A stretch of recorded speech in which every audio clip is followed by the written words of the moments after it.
Hey guys, and welcome back for another video. With this series, I'd like to talk to you guys about fractals individually, quickly, and at their easiest level. For those of you guys out there who are looking to do fractals at the master level, I'll be leaving links into the description of each of these videos from a YouTuber named DeRoyer, who has made some fantastic and very detailed guides on the hardest version or the master tier fractals of the Mist. So whether you came here looking for a higher level guide or you play through this guide and want to know what it's like at some of the higher levels, you were pretty much covered.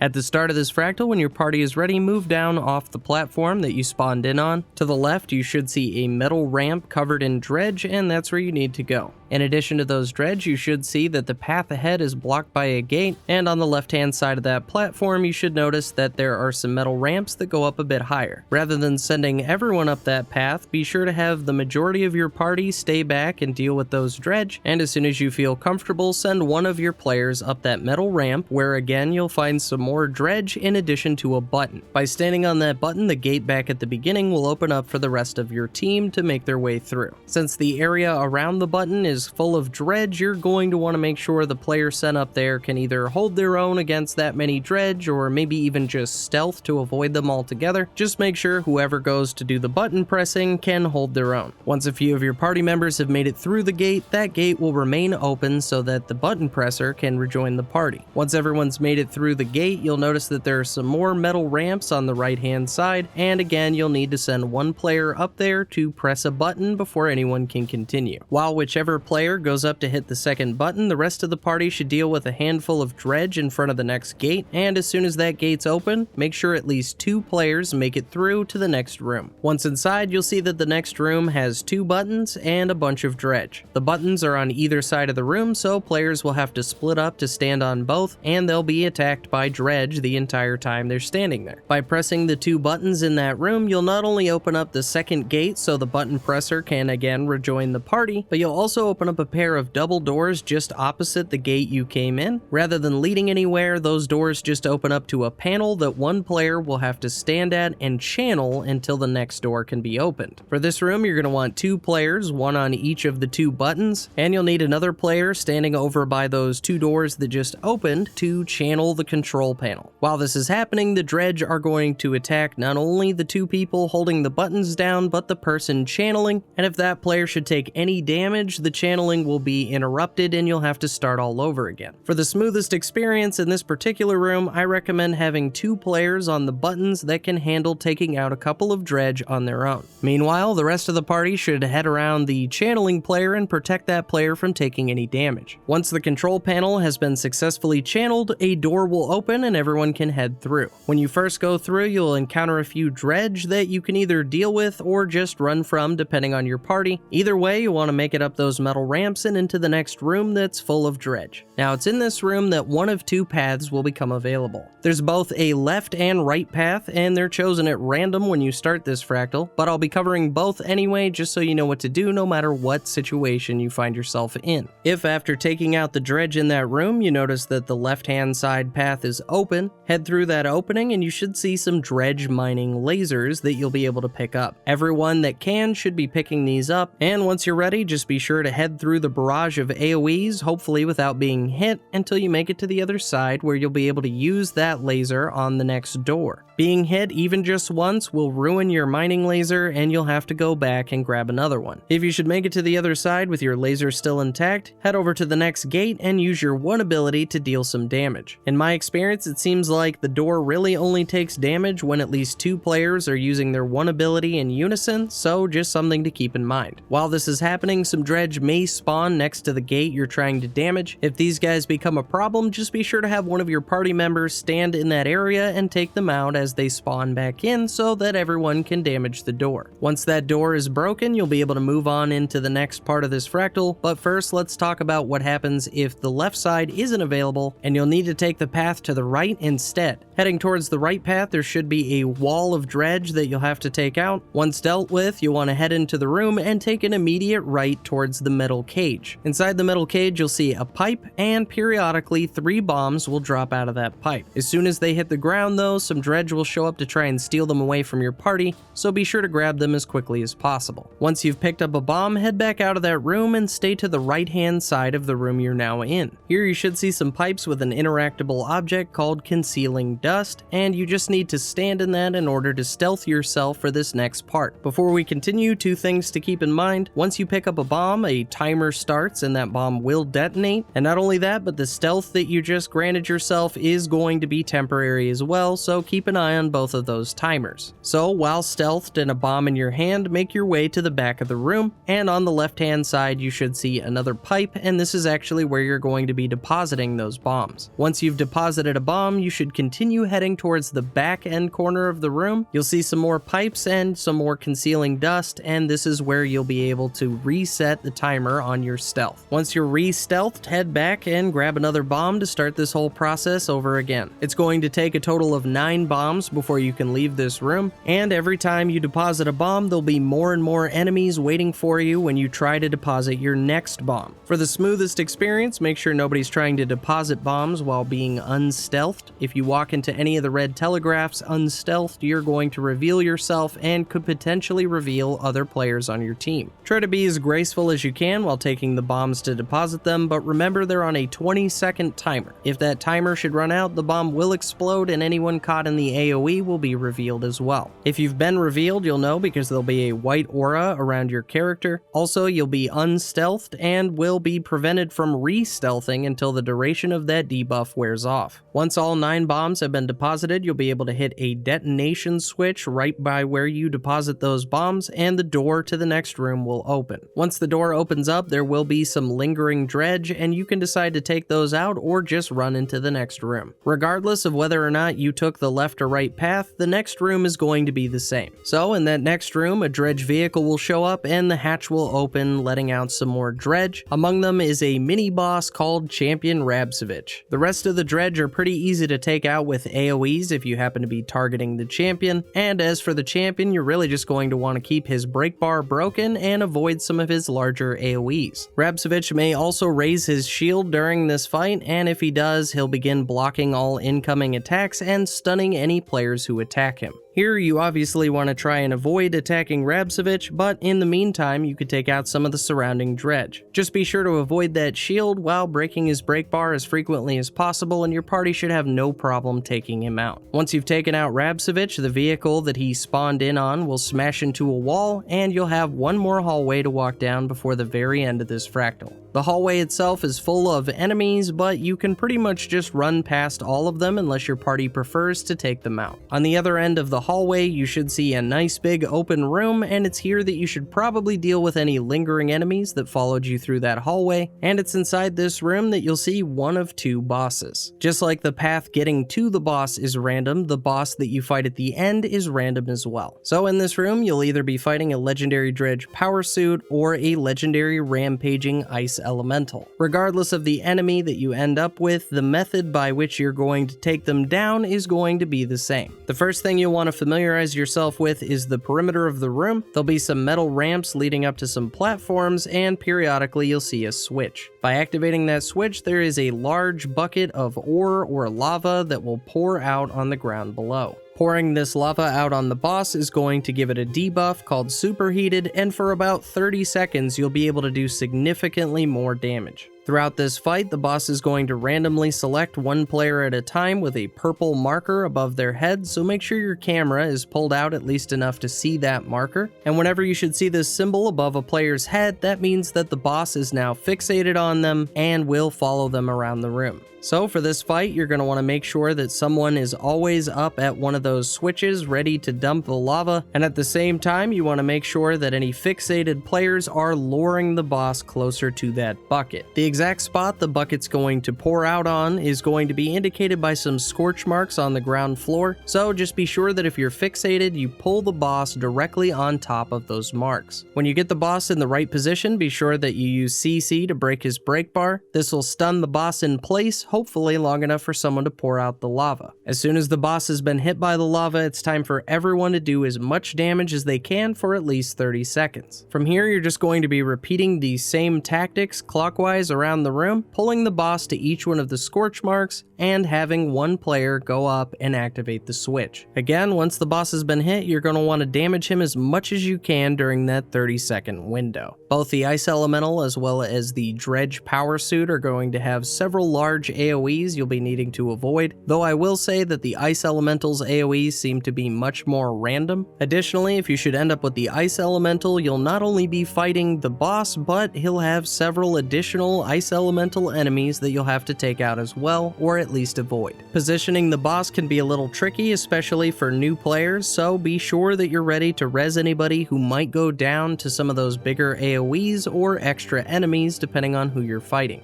For a safer run, you can avoid damaging the boss until he's been hit by the lava, and this will just give you more time to avoid those AoEs as well as focus on positioning the boss. Additionally, this might prevent you from potentially wasting some of your harder hitting crowd control abilities, and that way you can save them for when the boss is directly underneath the bucket. As a final note, and this is probably pretty obvious, but make sure everyone in the party knows how this fight works before you actually attempt it, otherwise you're probably going to have to try once or twice before you get it right. Whichever boss you ended up with, as long as you follow these steps, you should be able to whittle down the final percentage of its health, and you'll have completed the underground facility Fractal. To anyone out there struggling with this Fractal, I hope you found this helpful. If you've been getting different bosses or different paths, I hope you realize that that's as intended, and hopefully now you have the information to get to and defeat the boss. As always, thank you guys so much for watching, and I'll see you in the next one.